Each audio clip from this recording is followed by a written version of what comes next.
Hey guys, so I have a group of caladium plants actually. So caladium plants have many varieties. They come in this form.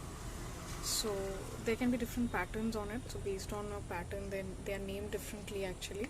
So I have about three such varieties. This is one, two, and this is the third one. So it's very interesting. These plants are truly the survivors of this weather.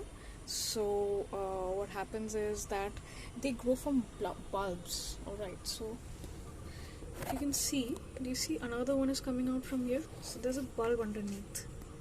So all of these grows from bulbs actually.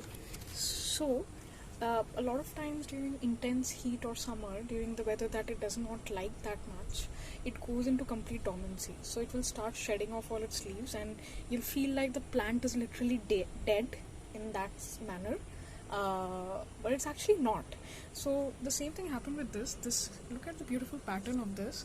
So slowly all the leaves started drying out in summers last time, and what happened was it went into complete dormancy when the summer kicked in. So I thought the plant had died, but the soil in which it was there, I put it under the sweet neem plant actually without wasting the soil, and voila, after a few days it just sprung back up with all its leaves. So it has lesser leaves now because there was another heat spell a few days back. So you see your dried leaves, right? So there a lot of leaves have dried, but they sprung back up with an entire new set of leaves and everything. So these plants are survivors. So the same thing happened here. You see all the leaves that are there currently, 1, 2, 3, 4, 5, 6 leaves of this, and 2 of them of this, and one more coming up in the corner here. So all of them did not exist literally 15 days back. I thought this plant was not doing well and it would not survive, and I don't have to fertilize it or do anything with it. They just love the a little bit of humid weather. They don't like very much of heat. I water them whenever the soil goes dry, and they just survive well. Every now and then, when I fertilize, is about every 2 months. I give a little bit of compost, and that's it. That's all they need: water and a little bit of fertilizer. I did not even buy this plant. It was lying in the road.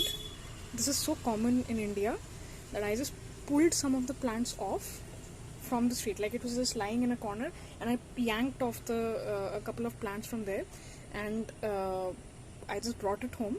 And there was no root system, so I put in water. I waited for the roots to arrive, and I had two varieties there. So you see, from 2 leaves, I now have this entire mini jungle here in this pot.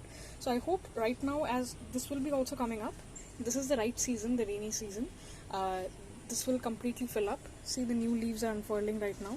These are completely about new leaves. So this is the caladium group of plants. There are many such varieties of them.